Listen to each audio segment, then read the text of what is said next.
Assalamualaikum warahmatullahi wabarakatuh. A'udzu billahi minasy syaithanir rajim. Bismillahirrahmanirrahim. Alhamdulillahi rabbil alamin. Wassalatu wassalamu ala asyrafil anbiya'i wal mursalin. Ala sayyidina Muhammad ibn Abdillahil amin wa ala alihi wa ashabihi ajma'in. Rabbi syrah li sadri wa yassir li amri wahlul 'uqdatan min lisani yafqahu qawli. Allahumma hdi qalbi wa saddid lisani bihaqqi sayyidina Muhammadin sallallahu alaihi wasallam. Kita menggunakan buku 206 Permasalahan Puasa karangan Al-Ustaz Muhadir bin Jul hafizahullah. Kita sampai pada muka surat 35, bahagian ke-6, bab 6, keadaan yang membolehkan berbuka puasa. Masih lagi tentang puasa Ramadan dan puasa sunat. Dan sekarang tajuk sekarang berkaitan dengan puasa Ramadan. Bilakah seseorang itu boleh berbuka puasa Ramadan? 1. Sakit, musafir dan terlalu tua. Orang sakit boleh berbuka puasa Ramadan. Orang musafir boleh buka puasa Ramadan. Dan terlalu tua, tak ada tenaga langsung dah, terlalu tua juga boleh berbuka puasa Ramadan. Selesai huraian tajuk tu. Orang yang sakit atau bermusafir. Sakit ni tidak semestinya orang tua ni sakit ni. Orang yang sakit atau bermusafir. Sakit ni tak semestinya tua. Dia umur 18, dia sakit, yang sakit dia tu tak boleh berpuasa. Kan?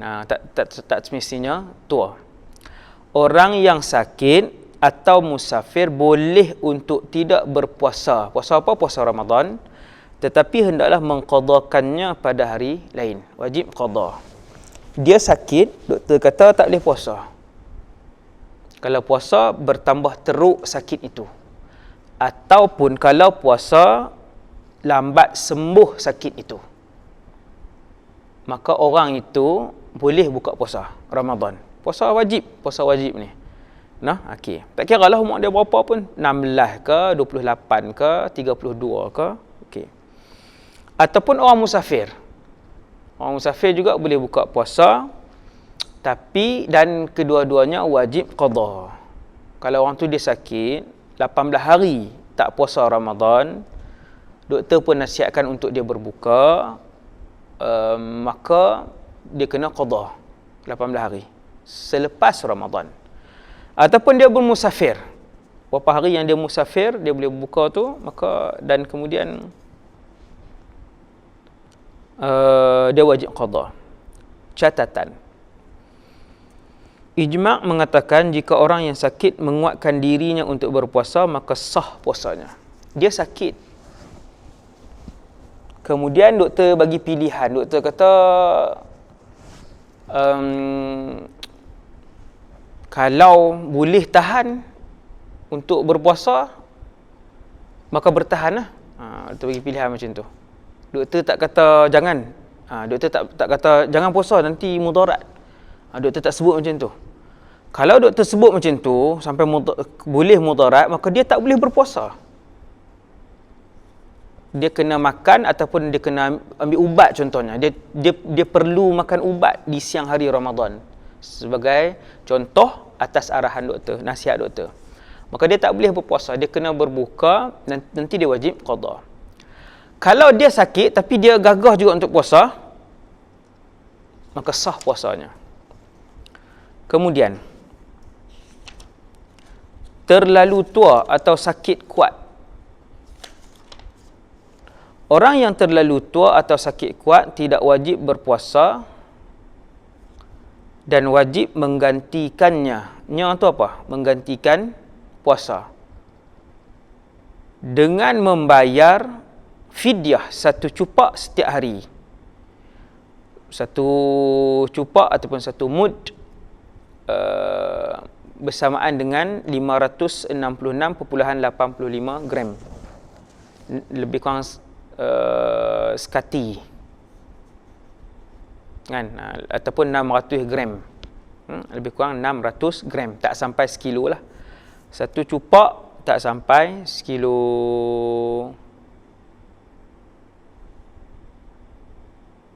Okey. No? Jadi orang yang tua dan sakit, yang sakit kronik, tak wajib puasa. Tapi wajib bayar fidyah. Sehari satu cupak.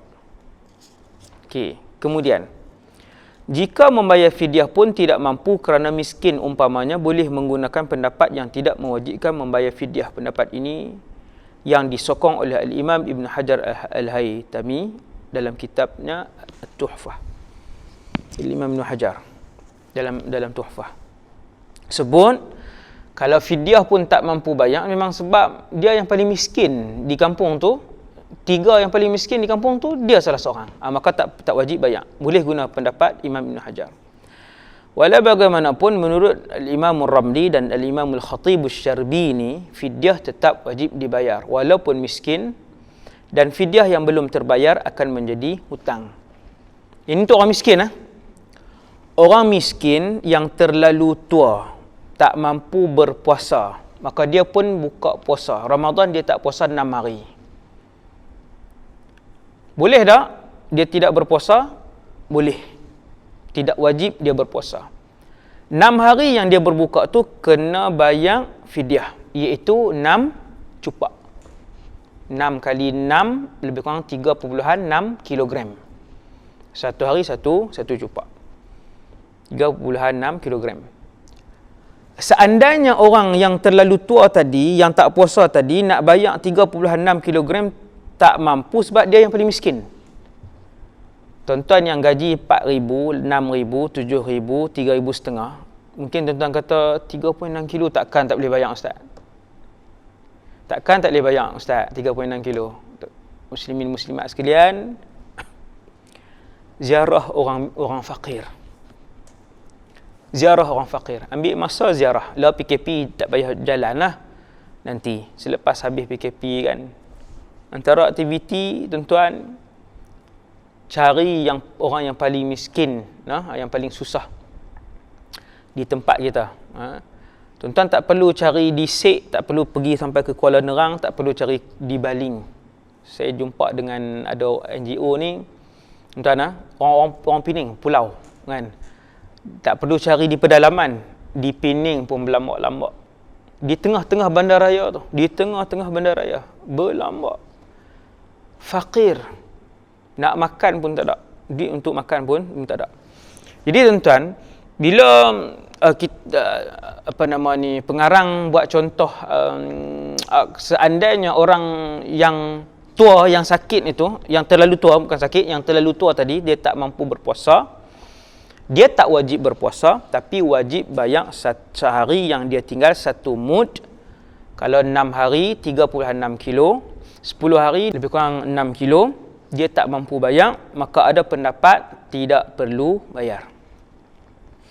Nak guna mana-mana pendapat pun boleh. Kalau betul dia tak mampu, maka tak wajib dia bayar. Kalau menurut Al-Imam Ar-Ramli dan Al-Imam Al-Khatib Asy-Syarbini, tetap bayar, tetap wajib bayar fidyah tersebut walaupun dia miskin, dan fidyah itu menjadi hutang. Menjadi hutang. Catatan. Ijma' mengatakan orang yang terlalu tua dan tidak mampu berpuasa boleh untuk tidak berpuasa pada bulan Ramadan dan dia tidak berdosa.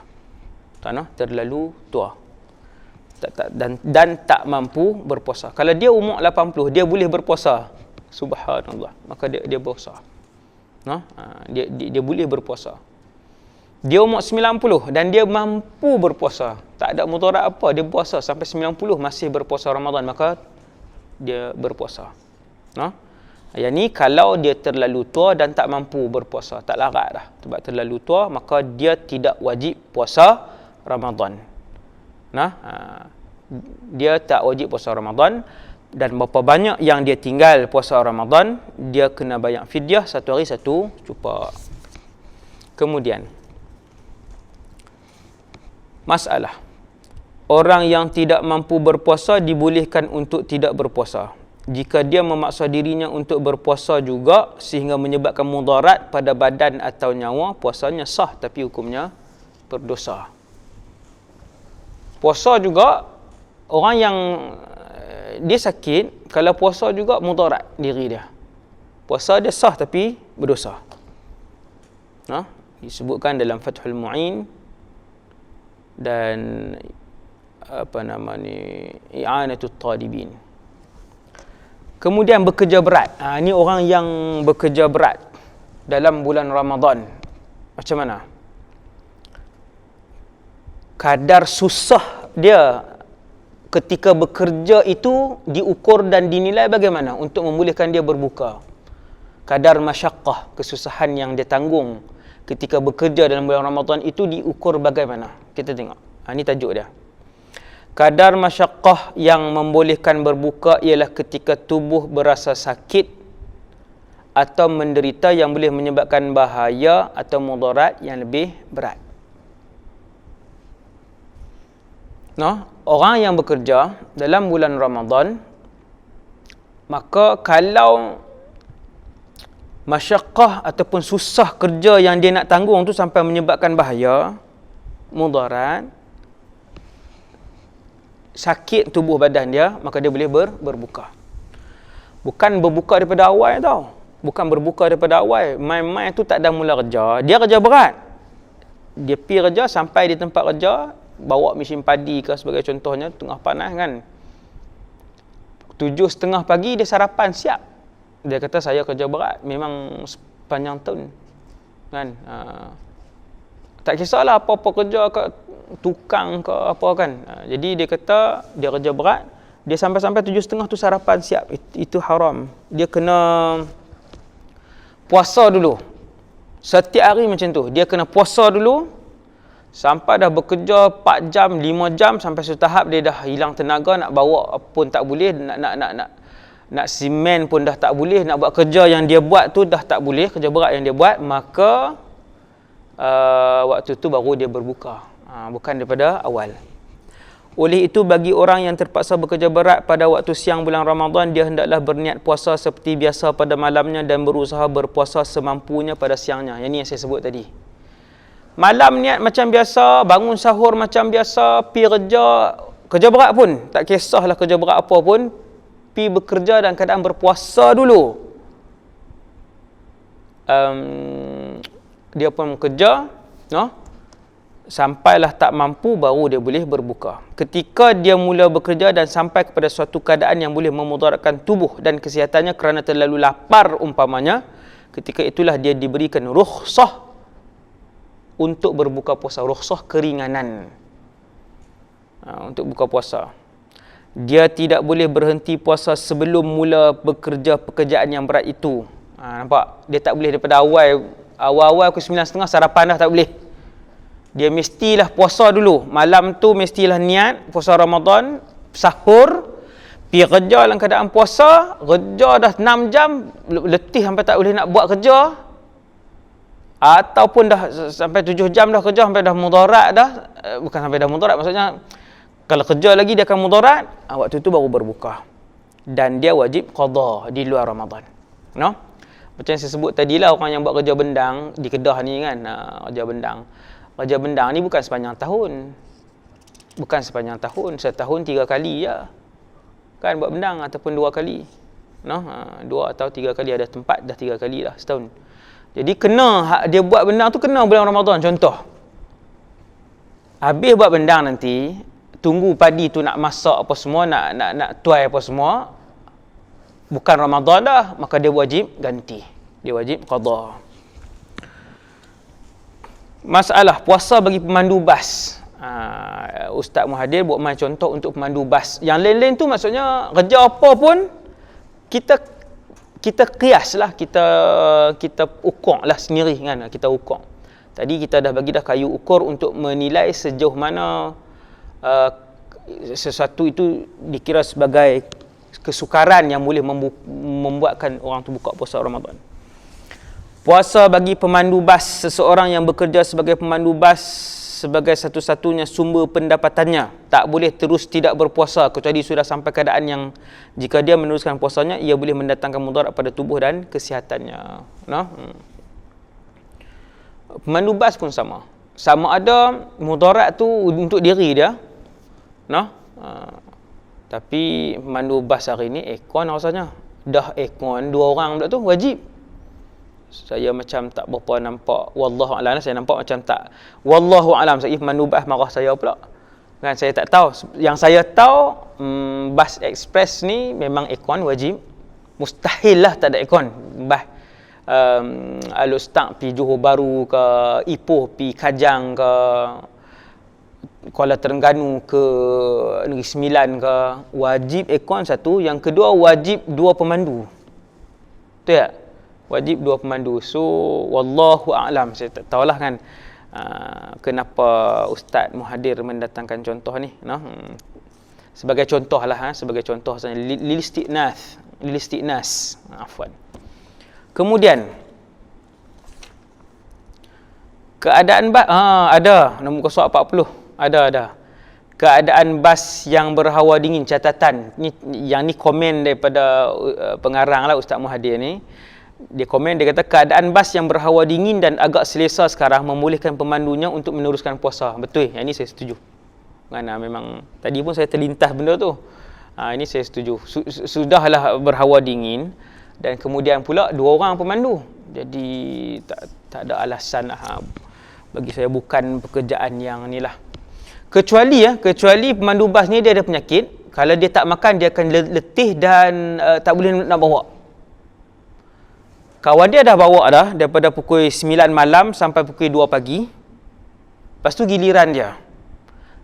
2 pagi tak puasa. 2 pagi tak puasa, Okey, kena buat contoh siang lah. Kita buat contoh siang lah. Kawan dia dah bawa daripada 10 sampai pukul 3 petang. Kemudian giliran dia, pemandu bas. Dan dia kalau dia tak makan, tubuh dia getak sekali lagi dan dia tak boleh bawa. Yang tu dia boleh lah kan, sebab bukan saja mudarat diri dia, bahkan 30-40 penumpang di belakang. Kemudian contoh lagi, petani yang menuai pada bulan Ramadan, bukan menuai sahajalah, kerja-kerja yang seumpama dengan ni pengarang bagi contoh ni untuk kita, 2-3 contoh ni untuk kita.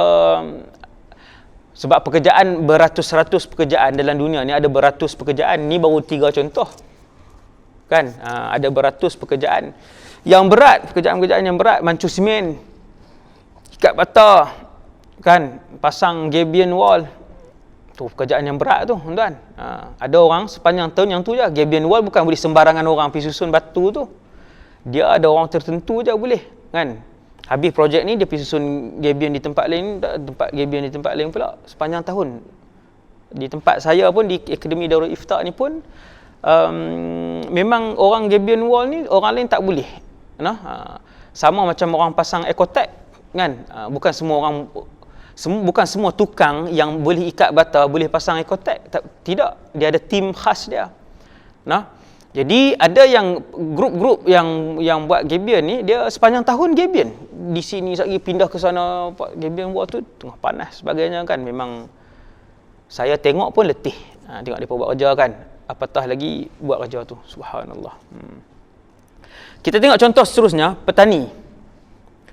Petani menuai pada bulan Ramadan. Petani yang menuai padi umpamanya pada bulan Ramadan, ni kena dengan orang Kedah ni. Kan, paling banyak padi di Kedah ni. Petani yang menuai padi pada bulan Ramadan dibolehkan berbuka puasa setelah memenuhi syarat-syarat berikut. Cumanya kita nak beritahu, petani yang menuai ni, realiti di Kedah, nak tuai padi, tuan tu dia tak tuai pun padi tu. Dia bayar dekat tokek mesin padi, pekerja tu lah pergi tuai. Dia duduk di rumah je, dia tak buat apa pun. Niat praktikal ni saya sebut ni, maksudnya dia boleh untuk tak berpuasa dia boleh untuk berpuasa sebab dia duduk di rumah aja. Nah, kalau petani 50 tahun yang lalu, 40 tahun yang lalu, yang tu betul. Tak guna mesin padi lagi. Dia manual, dia potong padi, kemudian dia tampi. Dia saya tak tahu sangat bahasa dia tu kan. Dia ambil, dia ketuk di itu, kemudian dia umpi ke, dia tampi itu, dia asingkan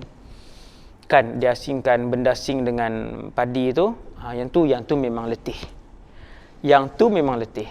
Hari ni, zaman moden hari ni, tuan sawah padi, tuan bendang, dia tak pi tuai padi, dia sewa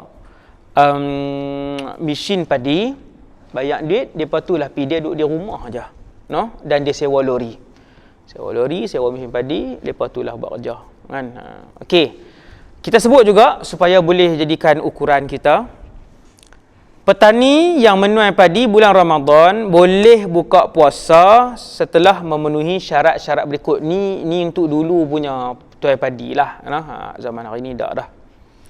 Satu, penuaian tidak boleh ditunda sehingga bulan Syawal. Maksudnya tak boleh tunda dah. Kalau tunda, rosak padi.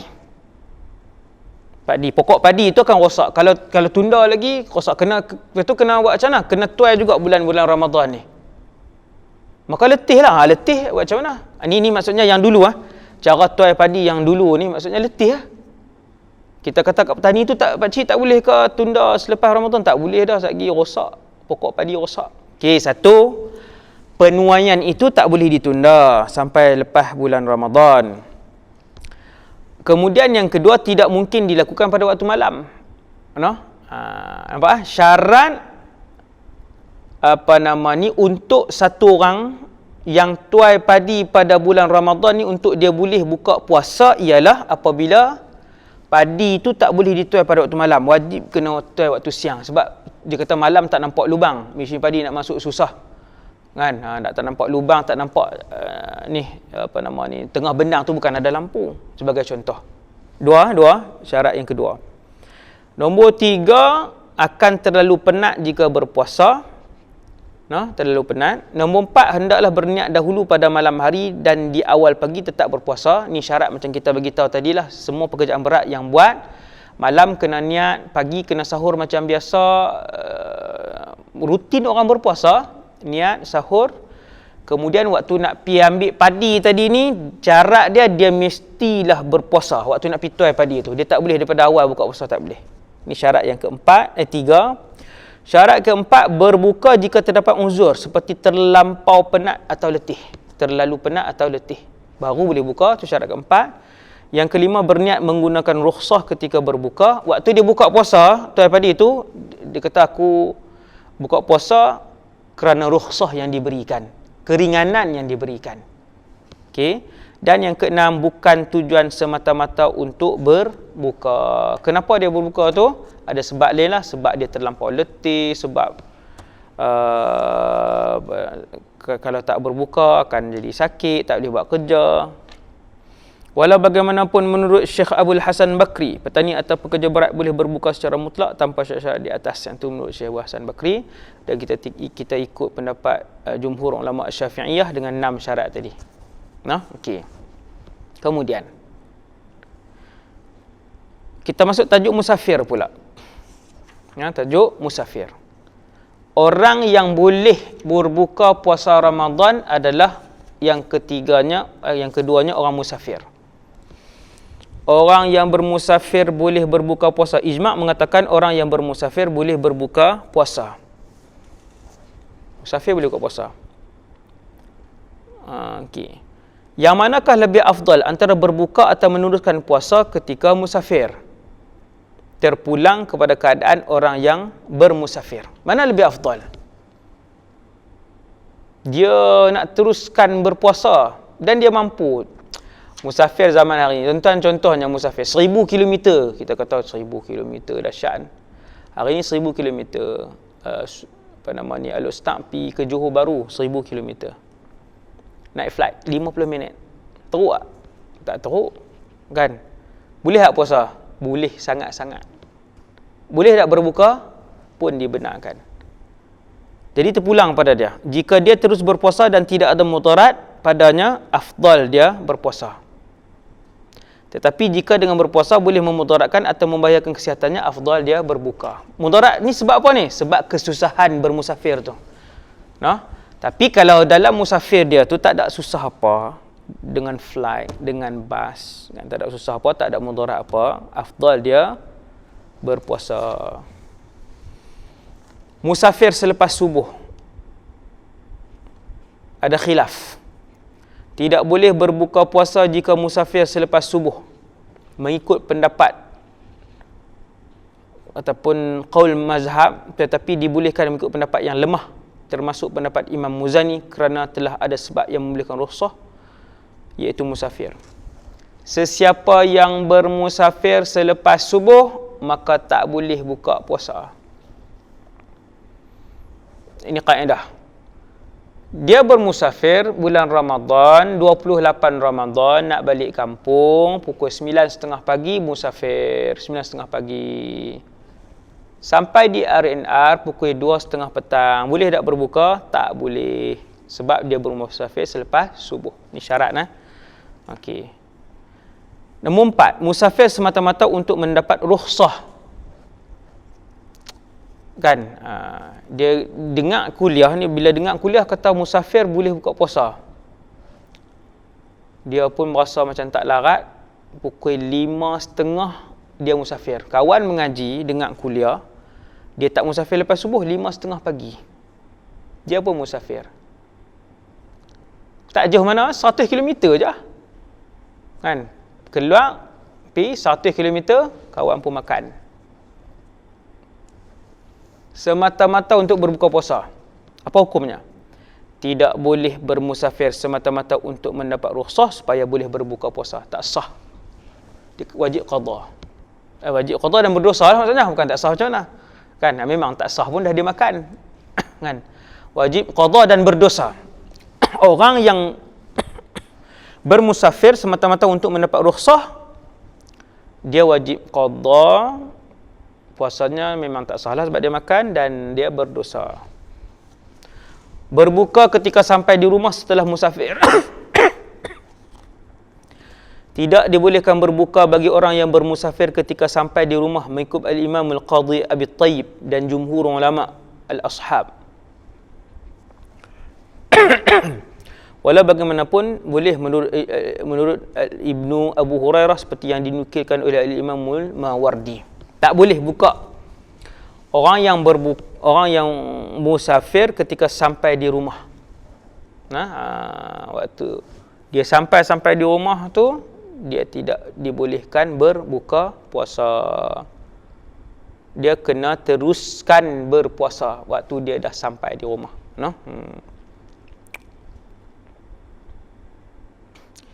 Contoh macam ni.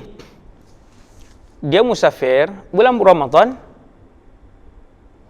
8 pagi bertolak, 3 petang sampai di rumah. Memang tak boleh berbuka. Memang dia tak boleh berbuka. Yang pertama sebab dia bermusafir selepas subuh, memang tak boleh berbuka pun. Yang kedua, dia dah sampai rumah. Orang yang bermusafir kemudian sampai di tempat dia muqim ataupun sampai di tempat dia mustautin, dalam keadaan waktu berbuka belum sampai, belum tiba, maka dia wajib berpuasa, meneruskan puasa. Okey, orang yang musafir sepanjang tahun, jangan buat pelik tuan-tuan. Ada orang yang musafir sepanjang tahun, dia bergerak daripada satu tempat ke satu tempat. Antara contohnya ialah orang yang berlayar 2 tahun berlayar, gerak satu tempat ke satu tempat. Ada orang dia berlayar 2 tahun, bekerja sampai satu tempat dia berhenti lama, tak kira musafir lah yang tu kan. Sampai satu tempat dia jadi muqim. Ada orang musafir bergerak sampai satu tempat, bergerak kan. Orang yang bermusafir sepanjang tahun tidak boleh berbuka. Dia mesti berpuasa kecuali dia sudah menetapkan hari-hari dalam setahun yang digunakannya untuk mengqadakan puasa yang ditinggalkannya. Okey nah. Itu untuk orang yang musafir sepanjang tahun. Dia tak boleh berbuka. Sebab sampai bila dia nak ni? Sampai bila-bila pun dia tak puasa Ramadan lah nanti. Kan? Kecuali orang ni memang dia tak dah. Dalam jadual dia kata ni ada ruang aku akan puasa waktu ni, ganti balik. Yang tu orang yang musafir sepanjang tahun macam tu, yang dia dah ada waktu tempoh-tempoh yang dia letak, aku ada 2 bulan, iaitu bulan 6 dan bulan 11 yang aku boleh berpuasa sebab aku duduk lama sikit di tempat tu. Bulan 6 dan 11 tu aku duduk di situ lama sikit. Di situ aku nak qada.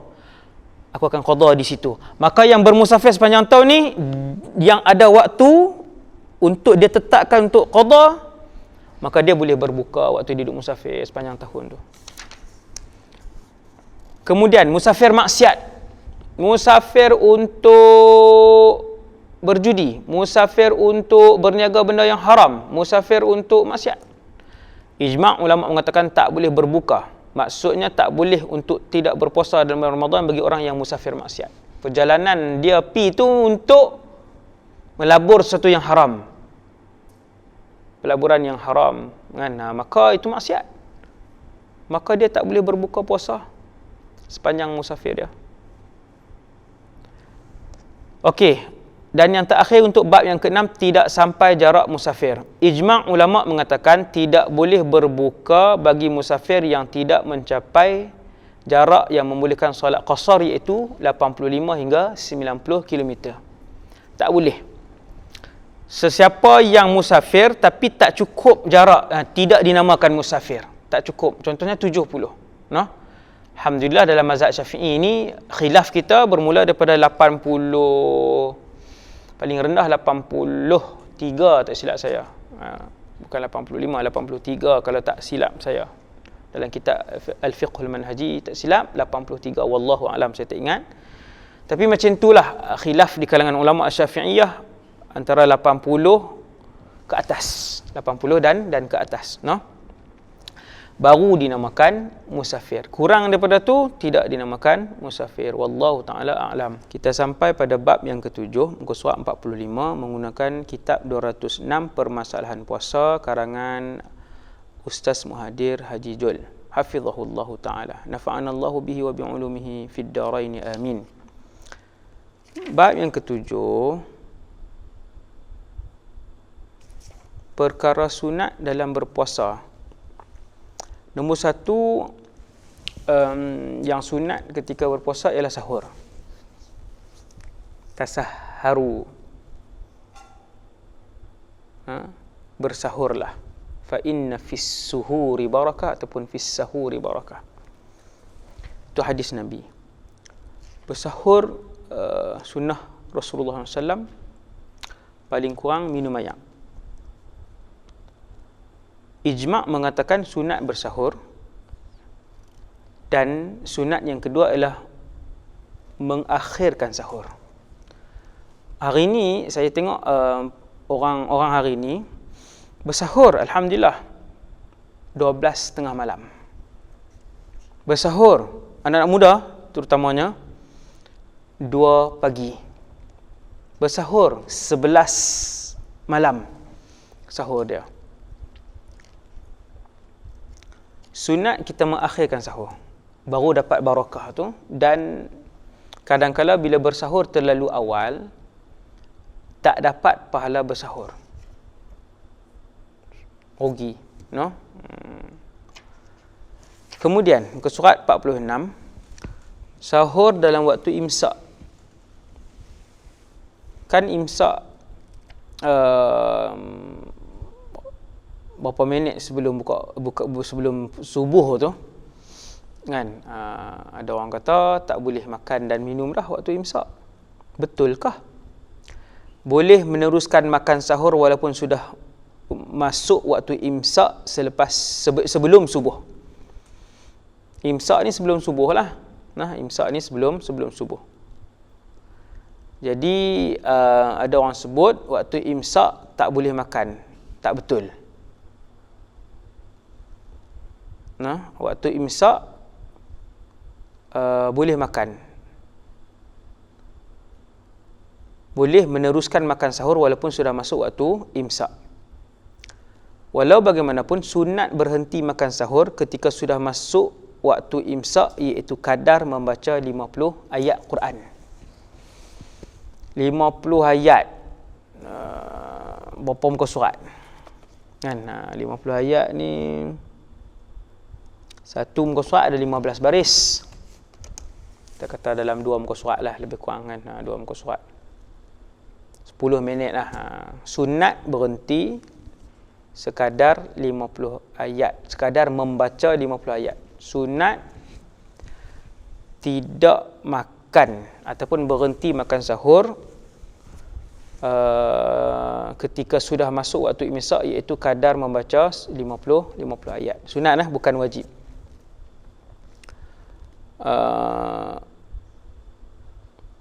Di sisi mazhab Syafi'i, di sisi mazhab Syafi'i, makan pada waktu imsak tak ada masalah, tak batal dan tak makruh pun. Ada satu pandangan geng yang tak ada mazhab ni, di Malaysia pun ada geng ni. Dia kata waktu imsak tak boleh makan dah. Itu pendapat yang jangan guna pendapat tu. Kan? Dia terkeluar daripada pendapat mazhab kita. Yang lebih teruk daripada pendapat itu ialah boleh makan selagi mana azan tak berhenti. Yang tu lagi sakan.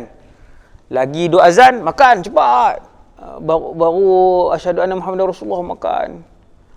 Yang tu pun, pendapat itu pun sangat tak boleh pakai terus. Jangan pakai langsung. Pendapat itu pun tak boleh pakai. Batal. Siapa yang makan ketika azan subuh berkumandang, maka batal puasanya pada hari itu. Dia dikira sengaja berbuka dan wajib qada. Dan haramlah perbuatan dia. Haram perbuatan dia. No? Apa tu, apa dia kena buat sepanjang hari itu? Dia wajib untuk menahan diri daripada makan dan minum, sama macam orang lain. Sekali orang buka puasa 7.30 baru dia buka puasa. Makan sahur yang sunat bermula selepas tengah malam. Tengok, bermula selepas tengah malam. Jika seseorang makan sebelum tengah malam, maka dia tidak mendapat pahala sunat dan ia tidak dianggap sahur, tapi makan biasa saja. Makan isi perut, makan tak ada pahala apa. Benda harus. Dia sahur pukul 8 malam, dia sahur. Tak kira. No, dia mesti selepas tengah malam. Afdal bersahur pada sepertiga malam yang akhir. Kalau malam kita bahagi 3, 8, 9, 10, 11, 12, 1, 2, 3, 4, 5, 6. Kita katalah 10 jam. 3 jam setengah, 3 jam setengah, 3 jam setengah kan. 4 jam ke. Kira yang paling afdal sekali daripada pukul 3 sampai pukul 6. Itu yang paling afdal sekali. 3 sampai pukul 6, itulah waktu bersahur yang paling afdal. Lagi afdal, lagi hampir dengan subuh. Contohnya subuh jam 6, contoh. Pukul 5.30 mula makan. 5.15, 5.30, 5.45, 5.50 selesai dengan ayak apa semua. Kumuk-kumuk, gosok gigi semua selesai. 5.50. Berhenti. Yang tu yang paling baik. Yang paling baik. Paling dekat dengan waktu subuh. Dan sunat berhenti ketika masuk waktu imsak. Berhenti. Okey. Masuk fajar ketika sahur. Seseorang yang sedang bersahur dan mengetahui fajar sudah muncul. Fajar apa ni? Fajar sadiq, iaitu subuh lah. Kalau tak mau dengar ayat mengetahui fajar tak fajar ni, rimah lah ustaz. Fajar sebut subuh terus lah, senang. Kami tak faham kan. Contoh, seseorang yang sedang bersahur dan kemudian dia tahu masuk waktu subuh, hendaklah dia terus berhenti makan, mengeluarkan makanan yang ada dalam mulut dan menyempurnakan puasanya. Itu tak apa. Maka punya azan, Allahu Akbar, Allahu Akbar, jangan telan. Terus buang yang ada dalam mulut, kumuk-kumuk-kumuk, buang sisa-sisa apa semua, buang. Jika dia meneruskan makan juga, maka batal puasanya. Wajib qada dan dia berdosa kalau dia teruskan juga. Nah, okey. Kita masuk bab baru, bab yang ke-8. Perkara yang membatalkan atau tidak membatalkan puasa. Yaqulul musannifu hafizahullah. Makan dengan sengaja.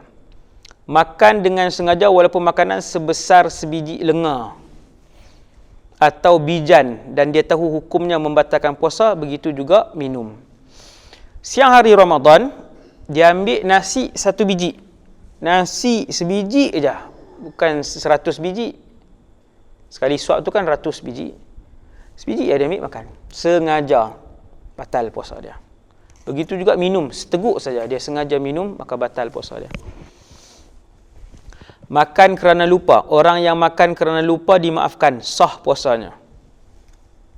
Bulan Ramadan, yang ni kalau nak jadi pun hari pertama Ramadan lah, sebab tak biasa lagi. Kalau hari ke-26 tak jadi. Selalunya hari yang ke-26, hari yang ke-19 puasa Ramadan, orang tak terlupa selalunya lah. Dan selalunya nak jadi hari pertama Ramadan ataupun hari kedua Ramadan, kan? Elok aja dia makan sarapan. Duk biasa sarapan, makan. Habis dah, Allahu Akbar, Ramadan, baru teringat. Kebetulan tak sahur pula pagi tu, kan? Bangun nak pergi kerja, dimaafkan. Walau bagaimanapun jika dia lupa tapi makan sehingga kenyang, khilaf ulama. Menurut Imam Nawawi puasanya sah, tak batal. Menurut Al-Imam Ar-Rafi'i puasanya batal. Kalau makan sampai kenyang, Imam Nawawi kata tetap tak batal. Kalau dia memang tak ingat langsung, lupa, tak sengaja, memang lupa terus. Habis dah sepinggan setengah ayak dua cawan, Imam Rafi'i kata batal sebab terlampau kenyang, sampai kenyang. Imam Nawawi kata tak batal, puasanya tetap sah sebab dia terlupa dan tak sengaja. Okey, macam mana pula kalau makan sebab dia tidak tahu ia tidak boleh, dia tak tahu kata tak boleh,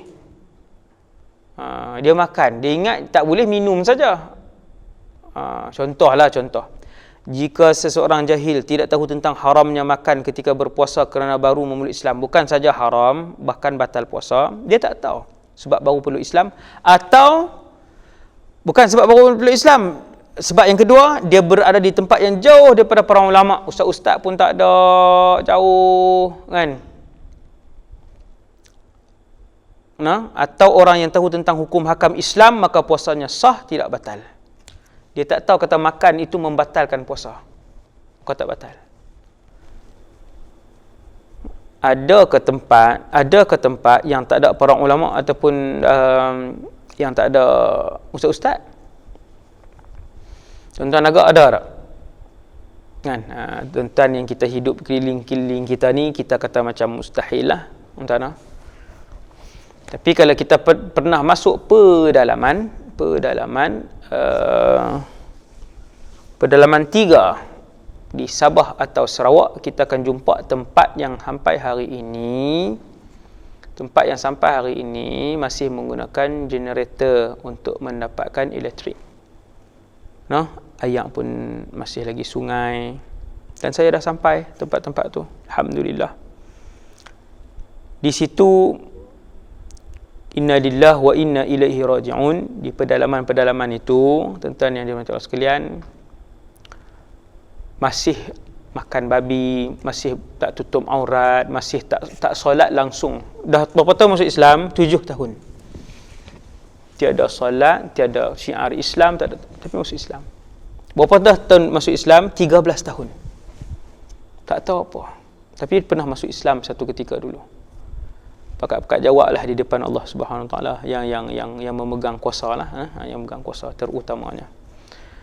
Saya pernah pergi sampai ke dalaman sana, memang sangat menyedihkan lah. Suasana tu sangat menyedihkan, dan betapa mereka mengharapkan untuk seorang ustaz duduk di situ, peganglah 2-3 kampung yang dia. Tapi ustaz mana yang nak?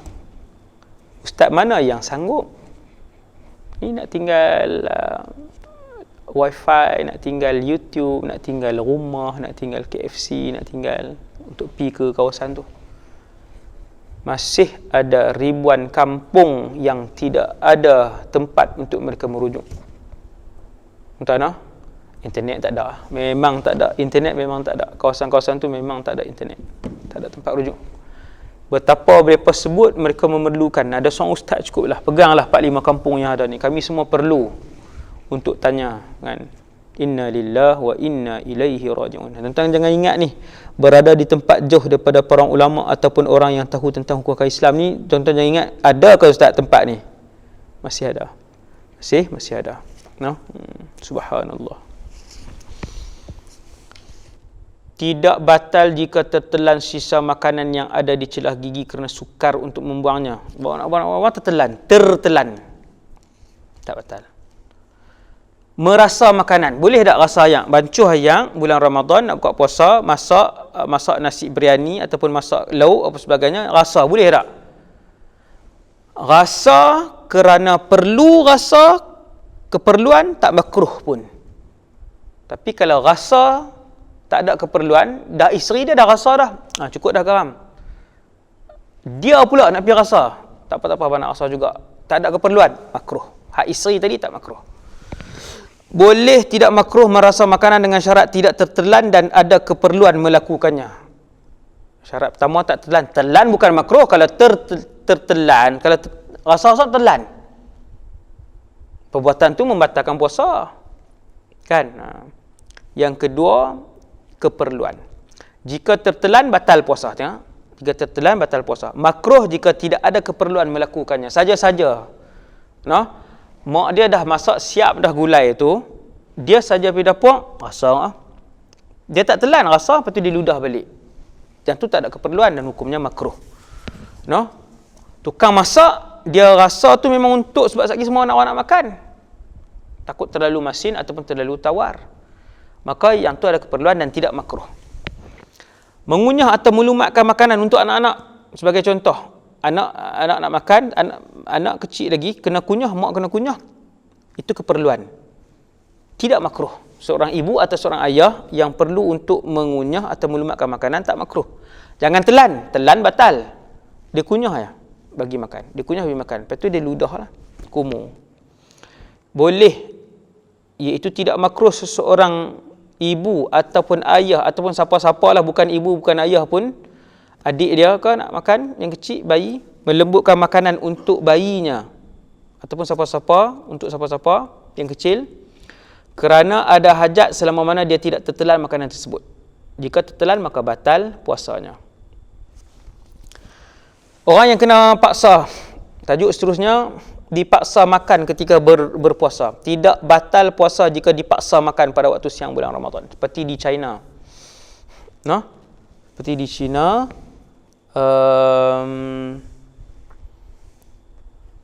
apa nama ni, mereka dipaksa, dipaksa dan dipukul. Maka itu tak batal.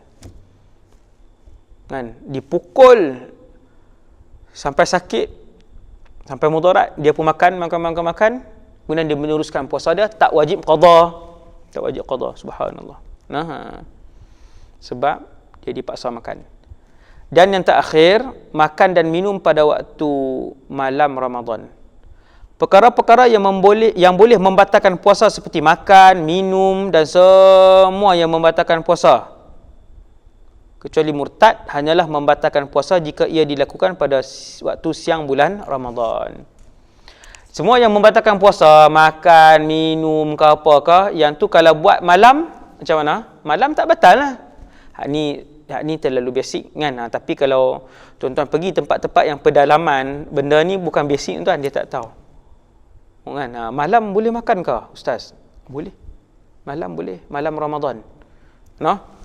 Siang tak boleh jima', malam boleh jima' ke? Malam boleh, malam tak ada masalah. Bulan Ramadan malam boleh.